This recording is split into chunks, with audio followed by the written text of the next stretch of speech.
자, 사변의 처입니다. 자, 개관 나와 있고 개념 보시면 자, 시설 내 처우에 대응하는 개념이다. 그래서 밑에 사회 내에서 자율적으로 생활하게 하고 이 보호관찰관의 감독 원호를 받는 것을 사회 내 처우라고 합니다. 가석방, 보호관찰, 사회봉사명령, 수강명령 이런 것들이 그 예가 돼요.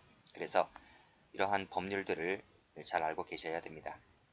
자, 대상자를 보시게 되면 비행청소년, 경미범죄자, 과실범 등이죠. 자, 장단점도 받으셔야 돼요. 장단점도 시험에 잘 나옵니다. 어려운 건 없습니다.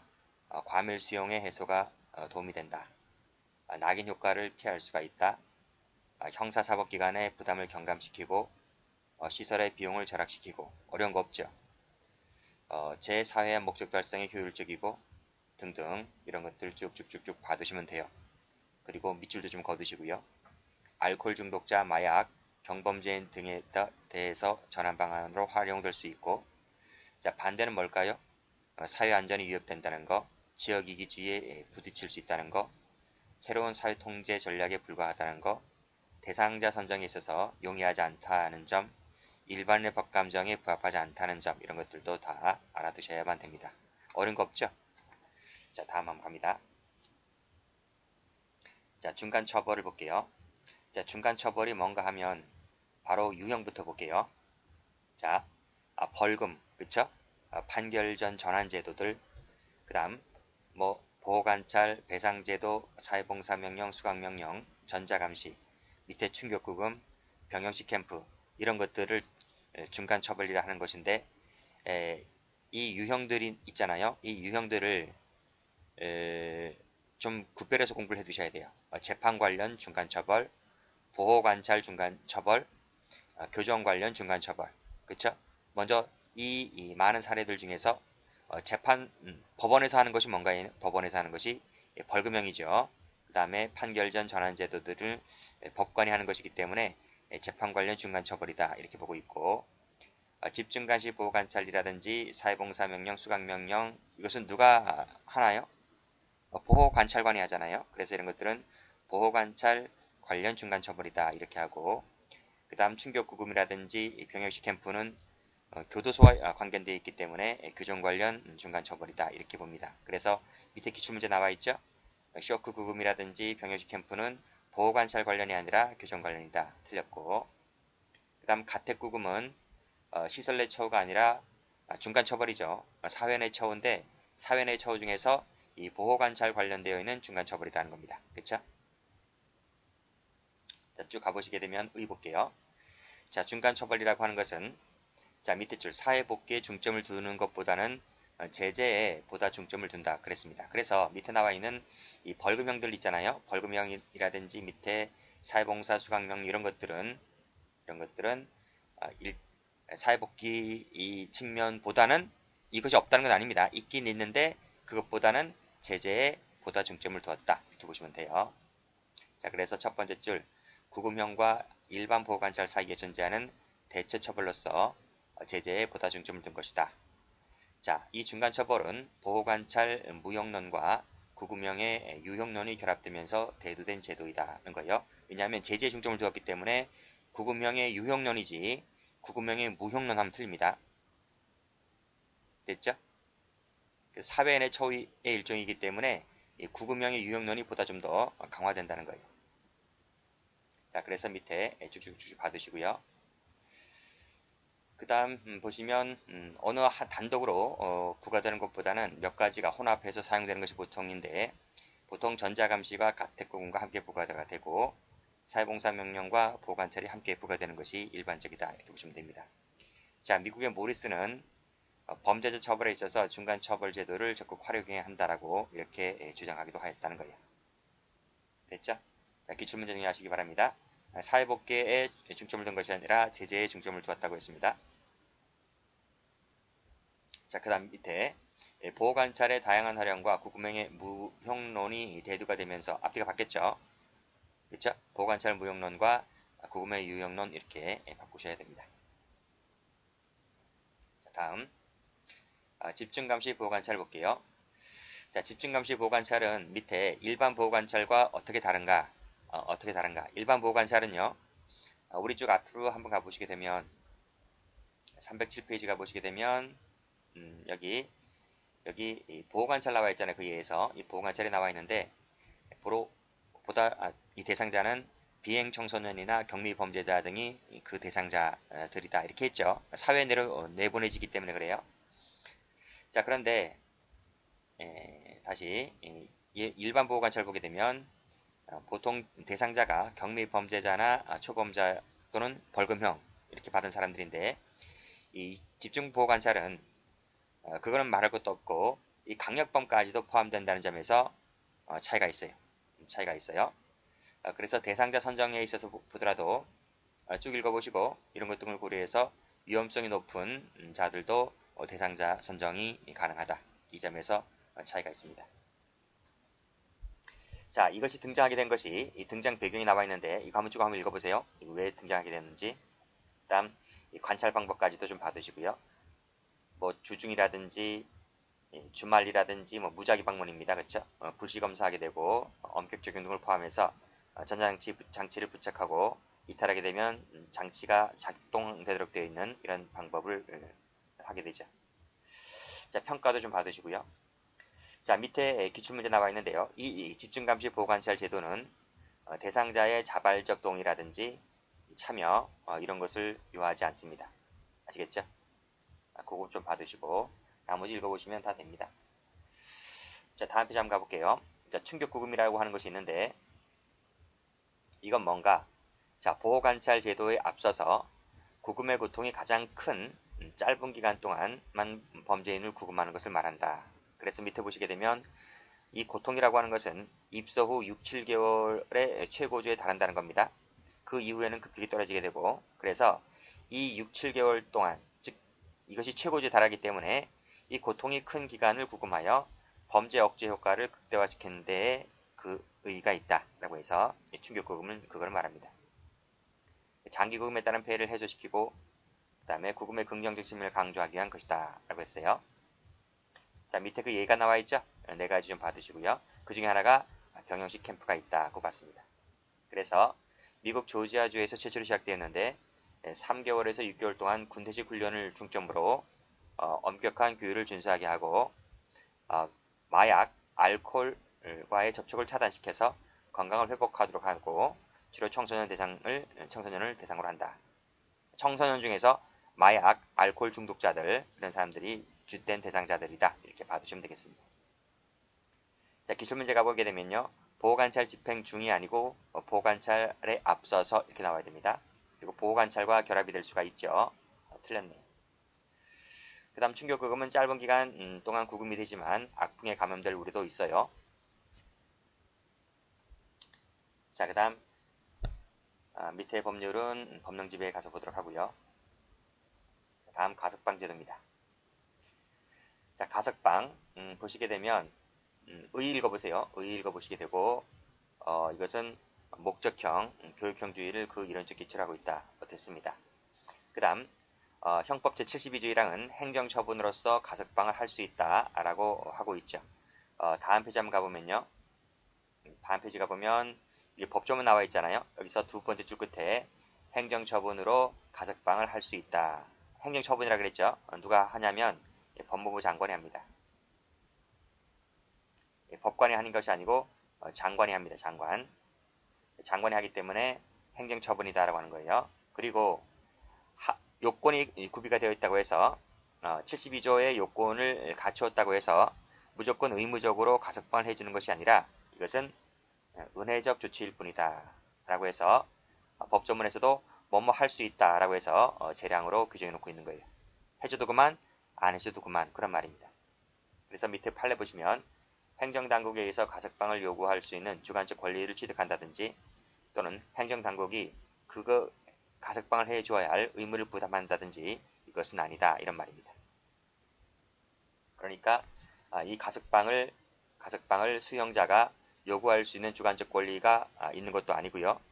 자, 그 가석방을 해주어야 할 법률상의 의무가 있는 것도 아니다. 그래서 은혜적 조치다. 그래서 재량상이다 하는 것입니다. 자, 목적이 여러 가지 나와 있는데 그 중에서 가장 중요한 것이 쭉 묶으시고요. 마지막입니다. 정기형 제도를 보완하는 데 있다는 거예요. 자, 나머지는 됐고. 자, 밑에 다음 페이지 가보시면 법조문이 제일 중요합니다. 자, 법조문 한번 볼게요. 자, 가석방이라고 하는 것은 징역, 금고, 집행 중에 있는 자입니다. 지금 현재 형을 살고 있는 사람 말이에요. 자, 행상이 양호하여 개전의 정의 현저한 때에는 밑에 행정처분으로 가석방을 할 수 있다. 즉 조기 출소할 수 있다. 조기 출소할 수 있다. 그래서 앞 페이지 한번 다시 가보면 정기형 제도를 보완해 준다. 그러니까 예를 들면 징역 5년을 받았잖아요. 5년을 받았다.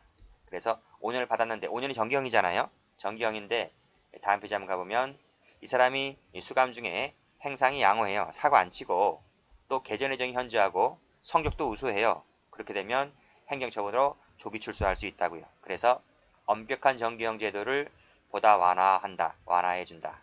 완화해준다. 이것이 가장 큰 목적입니다. 자, 다시 법조문 가보면요. 자, 그 다음이 중요한 거 하죠. 무기 같은 경우는 20년이 지나야 돼요. 유기 같은 경우는 3분의 1이 지나야 되고요. 그랬을 때 행정처분으로 가석방을 할 수가 있다. 그쵸? 색깔 칠하셔야 돼요. 숫자 나와요. 숫자 20년 3분의 1입니다. 4분의 1도 아니고 2분의 1도 아닙니다. 3분의 1이 지나야만 됩니다. 그리고 마지막에 할 수 있다. 이것도 알아두셔야 되고요. 자, 그 다음 벌금이나 과료가 있을 때에는 그 금액을 완납해야 돼요. 완납 못하면 못 나가요. 나머지 쭉 읽어보시고요. 기출문제 다 보셔야 됩니다. 자, 그 다음 형기에 산입된 판결 선고 전 구금일수, 이걸 다른 말로 이퀄 미결 구금이라 그래요. 미결 구금 일수는 가석방 기간에 있어서 산입을 하죠. 산입을 한다. 됐고, 자, 다음 페이지. 자, 소년범도 잘 나오죠. 자, 징역 금고를 선고받은 소년에 대해서는 다음 기간이 지나면 가석방 허가할 수 있다 그랬는데, 자, 무기수 같은 경우는 5년이 지나야 되고요. 15년짜리 유기형은 3년이 지나야 되고요. 부정기형 같은 경우는 단기입니다. 단기에 3분의 1이 지나야 돼요. 항상 부정기형 나오면 단기입니다. 장기가 아니고요. 그래서 단기라는 거 일단 색깔 칠하시고요. 나머지는 빨간색이죠. 5년짜리, 3년짜리, 3분의 1. 그리고 15년짜리입니다. 15년. 숫자 받으시고요. 시험 내려면 뭐 이 하나의 지문 갖고서도 문제가 엄청나게 다양하게 응용돼서 나오잖아요. 기출문제 한번 보세요. 기출문제 어떻게 되는지. 7년 틀렸지. 10년 틀렸지. 3분의 1 틀렸지. 2분의 1 다 틀렸잖아요. 그렇죠? 이렇게 해서 풀어보시면 된단 말이에요.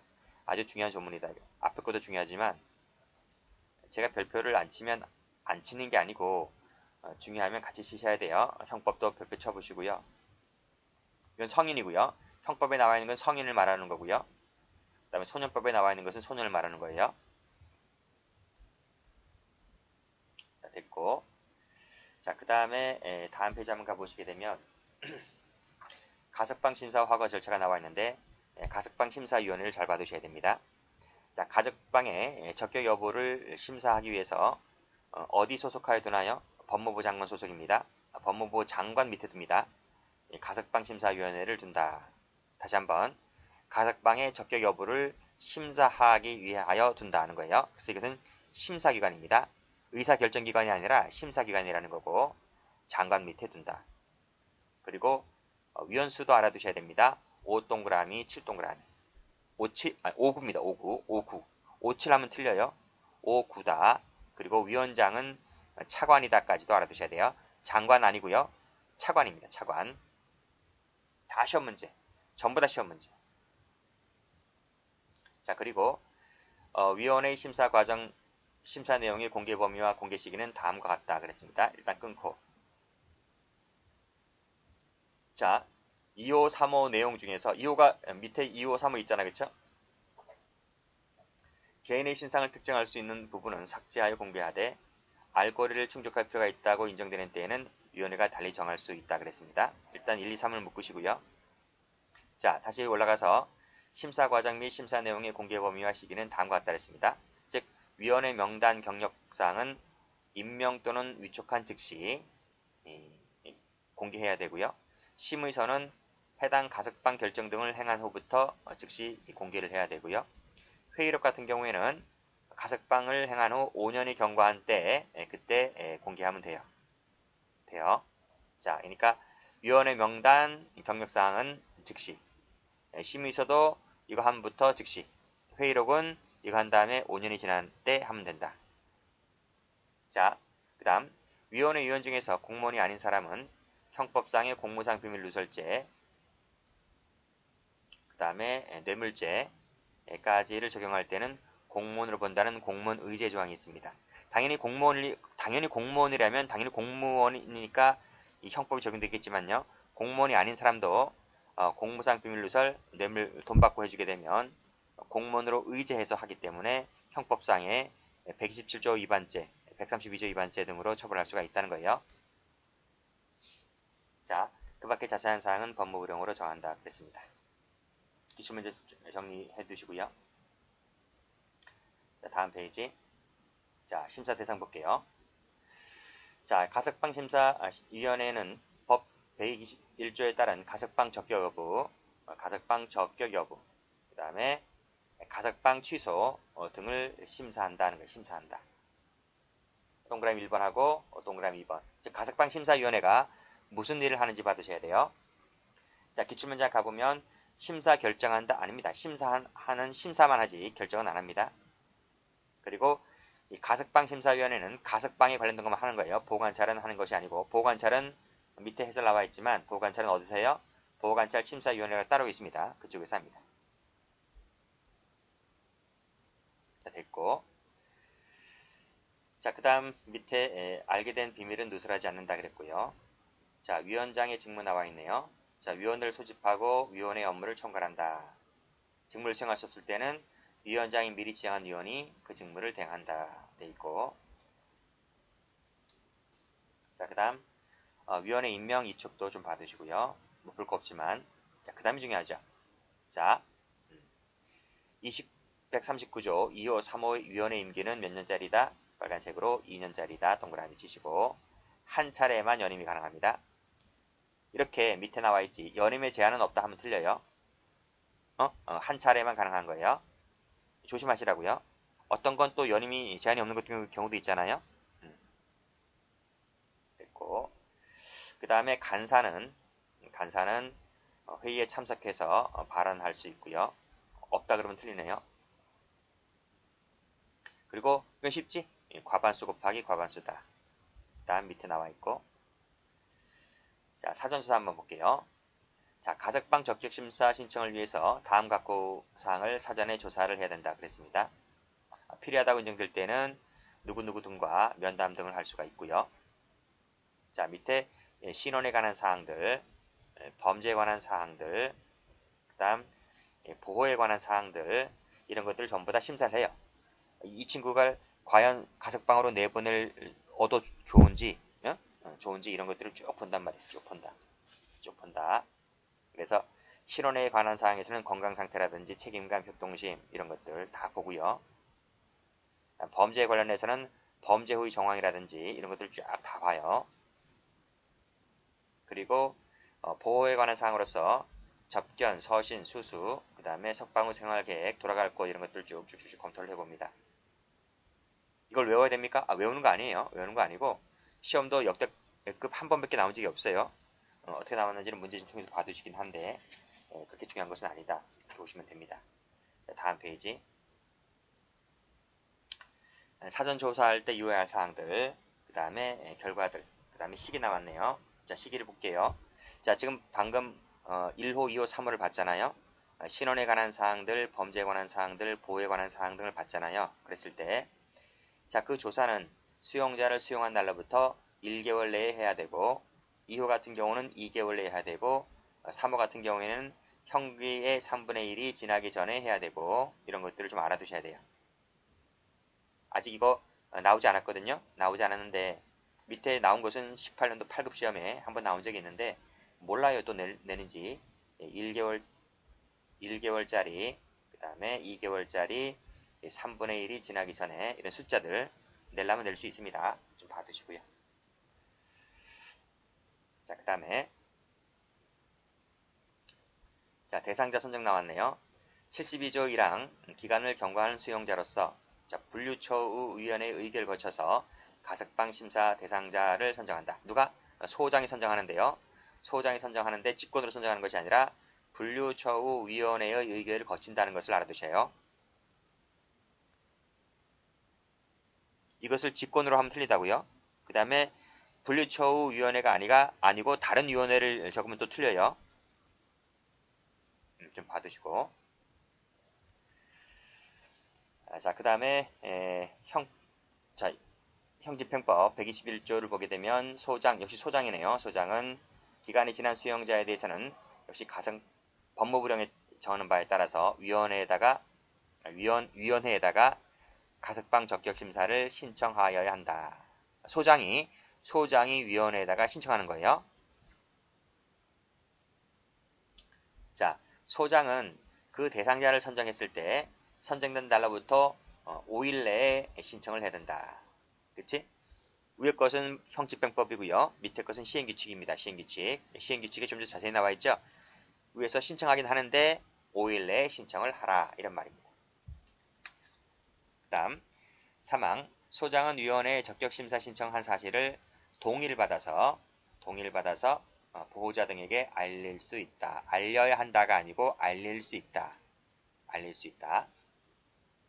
자, 밑에 기출문제 볼까요? 동의하지 않더라도 알려야만 한다? 그런 거 없죠. 동의를 하면 알려줄 수 있다. 이렇게 돼 있어요.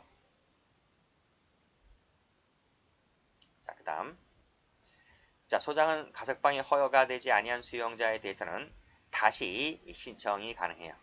한 번 퇴짜 맞았다고 해서 야, 니 안 되는가 보다 야. 니 다음부터 안 된다 야. 찌그러져 있어라. 이렇게 하는 게 아니고 이번에 탈락됐다 할지라도 그쵸? 예를 들면 8.15 광복절날 올렸는데 탈락됐습니다. 그쵸? 그러면 크리스마스 때 다시 올라갈 수 있는 거예요. 자, 그 다음 밑에 적격심사 나와 있죠? 누범자에 대한 심사는 어떻게 하고 범죄 동기에 대한 사항은 어떻게 하고 그 다음 사회적 감정 나왔네요. 그쵸? 보세요.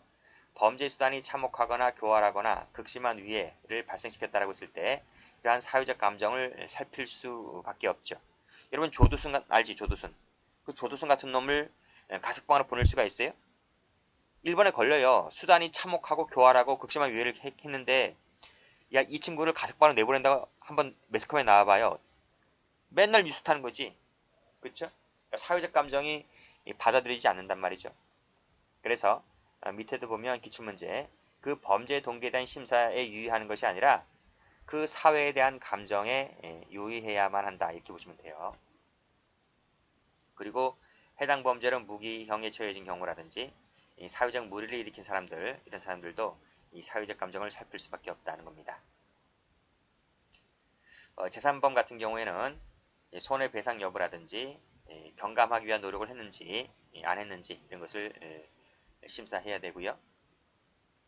그 다음 관계기관의 조회 나오죠. 그 다음 시군구 경찰서라든지 학교 이런 곳에 사실조회를 할 수가 있고 필요하다고 인정되면 판사, 검사, 군법, 법무관에게 의견을 묻거나 참여시킬 수도 있고요. 감정 촉탁도 나오네요. 쭉 한번 읽어보시면 됩니다. 자, 다음 6번을 가보시게 되면 가석방 적격심사 나왔네요. 나이, 범죄 동기 쭉 검토하는데요. 그 중에서 제일 중요한 것이 재범 위험성이 있는가. 재범 위험성이 있으면 못 내보내죠. 그쵸? 이런 것들도 적격 여부를 결정한다고 봤습니다. 기출 질문드립니다. 자, 가석방 허가. 자, 역시 빨간색으로 5일이죠. 5일. 위원회가 가석방 적격 결정을 하였다면 5일 내에 장관에게 허가를 신청하여야 한다. 누가? 위원회가. 그리고 이 장관이 1항에 따른 허가 신청이 적정하다고 인정할 때는 허가할 수 있다. 재량이죠. 재량. 반드시 위원회에서 가석방 적격 결정을 했다고 해서 법무부 장관이 이에 구속되지 않습니다. 구속되지 않고 그 여부는 장관의 재량사항이다. 5일 이내입니다. 직시하면 틀렸고 3일 하면 틀렸고요. 석방 시기. 자, 서류가 도달된 후에 12시간 내에 행해야 된다. 12시간 동그라미. 숫자 나와요. 자, 일단 끊고. 다만 그 서류에서 그 날짜를 정하고 있다면 그 날짜에 행하면 된다. 그쵸? 그런 말이 없다면 12시간 내에 한다. 그리고 가석방증을 주네요. 그 다음에 가석방자 준수사항의 고지 이런 것들도 나와 있고. 자, 다음 기간 나왔네요. 자, 성인 수용자네요. 자, 밑에 보면 누가 나와 있습니까? 소년 수용자가 나와 있죠. 따로따로 공부를 해 두시면 됩니다. 자, 먼저 별표, 형법 별표. 자, 밑에 소년법 별표. 두 가지 반드시 숙지가 되어 있어야만 됩니다. 자, 올라가 볼게요. 자, 가석방 기간은요. 무기수 같은 경우에는 10년 동그라미. 유기형은 남은 잔형기인데 그 잔형기가 아무리 크다 할지라도 10년을 초과할 수가 없다. 10년 동그라미. 그쵸? 무기가 10년인데 무기보단 클 수가 있어요? 무기보단 작아야 되겠죠. 작거나 같아야 되겠죠. 그래서 남은 잔형기인데 최대 10년은 초과할 수가 없다. 10년 10년짜리입니다. 받으시고. 자, 그 다음에 가석방된 자는 가석방된 기간 중에 보호관찰을 받는다. 라고 해서 의무적입니다. 의무적. 즉 필요적이라 했을까? 필요적 할게요. 필요적 보호관찰이다. 이게 원칙이다. 이게 원칙이다. 끊고. 왜 반드시 보호관찰을 붙이나요? 응? 형기 만료되지 않은 사람이잖아요. 형기 만료되지 않았기 때문에 위험성이 완전히 사그러들었다라고 볼 수 없잖아요. 그래서 보호관찰을 붙이는 거예요. 교도관 대신 보호관찰관이 감시하는 거지. 그게 원칙이지, 원칙. 이 원칙을 할 수 있다고 하면 틀려요. 물론 예외가 있긴 해요. 관청이 필요 없다고 인정할 때는 그러하지 않다는 예외가 있긴 하지만 이 원칙이 더 잘 나와요, 시험에. 자, 기출문제 받으시고요. 자, 소년만 갑니다. 징역금고 선고받은 소년이 가석방된 후에 그 처분이 취소가 되지 아니하고 가석방 전에 지병을 받은 기간과 같은 기간이 지났을 때 같은 동그라미 형집행 종료한 것으로 간주를 한다. 끊고. 자, 59조 형기 60조 1항의 장기 기간이 먼저 지났을 때는 그때의 형집행을 종료한 것으로 본다. 됐죠? 기출문제 받으시고요. 자, 그 다음 실효와 취소 볼게요. 자, 실효제도 금고 이상입니다. 금고 이상 형 선고를 받아 판결이 확정되었을 때는 가석방 처분이 효력을 잃어요. 일단 끊고. 자, 무슨 얘기냐? 이 친구가 가석방으로 출소를 했잖아요. 그쵸? 그래서 사회생활 하고 있습니다. 사회생활 하고 있다가 친구들과 만나서 어떻게 하다가 병을 깨가지고 찔러버렸단 말이죠. 그럼 뭐가 돼요? 상해죄가 되잖아요. 상해죄. 근데 그 상해죄가 금고 이상이 나와버리게 되면 가석방 처분의 효력을 잃는단 말이죠. 그럼 어떻게 돼요? 어떻게 돼요? 다시 끌려가는 거지. 가석방이 실효가 되고 다시 끌려간다고 교도소로. 이때 이게 금고입니다. 금고. 이거를 벌금이다 하면 틀려요. 벌금이 아니고 금고형입니다. 그리고 과실일 때는 예외로 한다. 즉 금고 이상은 고의범이라는 거죠. 금고 이상은 고의범을 말한다. 그렇지? 과실범은 예외로 한다. 됐죠? 과실치사죄 같은 경우는 2년 이하의 금고예요. 금고. 그런 죄 같은 경우에는 금고 이상이기 때문에 가석방 처분의 효력을 잃죠. 그렇죠? 어쨌든 과실범일 때 금고 이상이 나오지 않은 경우 그때는 예외를 한다. 그랬습니다.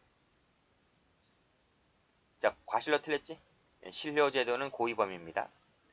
고의 또는 과실로 뭐뭐가 확정되었을 때는 가석방 처분 효력을 잃는다. 고의만 돼요. 과실은 틀렸고요. 자, 취소 나왔네요. 자, 가석방 처분을 받은 자가 감시에 관한 규칙을 위배했다. 동그라미 1번. 또 보호관찰 준수사항을 위반하고 그 정도가 무겁다. 동그라미 2번. 그랬을 때는 가석방을 취소할 수 있습니다. 재량이죠, 재량. 재량이다. 의무적이요. 하여야 한다 하면 틀려요. 할 수 있다. 할 수 있다. 밑에 나왔네. 기출문제. 틀렸다. 그 다음 시행규칙에도 나왔죠. 가석방 기간 중에 가석방자 관리 규정에 따른 준수사항 및 경찰서장의 명령 조치를 따라야 하는데 이를 위반했을 때에는 위반했을 때는 역시 취소할 수 있다 이렇게 되어 있습니다. 관할 경찰서장입니다. 그렇죠? 웬 파출소? 그렇죠? 우리 형집행법에 파출소장 나오는 거 하나도 없어요.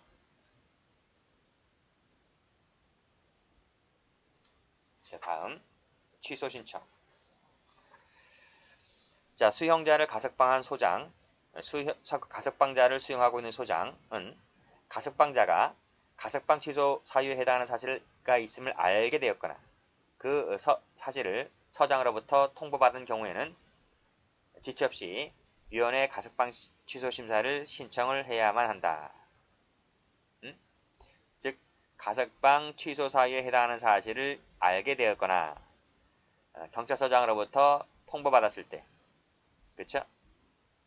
이게 1번이거나 1번이죠. 그랬을 때는 지체 없이 취소 심사를 신청해야만 됩니다. 자, 근데 취소하는 것이 타당하다고 인정될 때 긴급한 사유가 있다면 위원회의 심사를 거치지 아니하고 전화 전산만 등으로 법무부 장관에게 취소를 신청할 수가 있습니다. 그러니까 1항 같은 경우에는 위원회에 하는 거고요. 2항, 3항 같은 경우에는 장관에게 하는 거예요. 긴급할 때에는 시간적 여유가 없잖아요. 그러면 위원은 패스하고 바로 다이렉트로 장관에게 취소를 신청할 수가 있다. 자, 밑에 취소 심사. 자, 1항 읽어보시고 2항에 제1항의 심사를 위하여 필요하다 인정된다면 위원회 출석하여 진술을 들을 수가 있네요. 다음 잔형의 집행.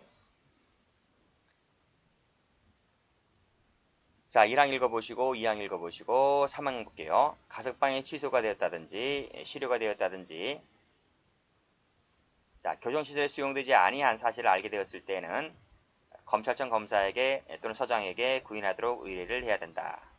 수용되지 않았을 때, 그쵸? 수용되어 와야 되는데 교도소에 들어와야 되는데 들어오지 않았어요. 취소가 된 사람과 실효가 된 사람이 그랬을 때 검사나 서장에게 알려서 구인하도록 조치를 취해야 된다. 자, 5항 볼게요. 취소자, 실효자의 잔영기간은 가석방을 실시한 다음 날부터 시작되는 거죠. 그리고 잔영집행기산일은 교도소에 수용된 때부터 시작됩니다. 이거 이해 안 되는 분 없죠? 그래서 이 부분을 어떻게 문제를 내지? 가석방을 실시한 날부터 하면 틀려. 다음 날부터 해야 돼. 다음 날부터. 수용된 날부터. 기산점이 시험에 나올 수가 있기 때문에 이 부분을 잘 이해를 하시고요. 기출문제도 그렇게 나와 있죠? 효과 봅니다. 효과. 자, 가석방 처분을 받은 다음 처분이 취소가 실효되지 않고 가석방 기간을 경과했을 때에는 경과했을 때에는 그 형집행을 종료한 것으로 본다. 즉 만기 출소한 것으로 본다 이 말이. 형집행을 다 마친 것으로 본다. 그런 말이죠.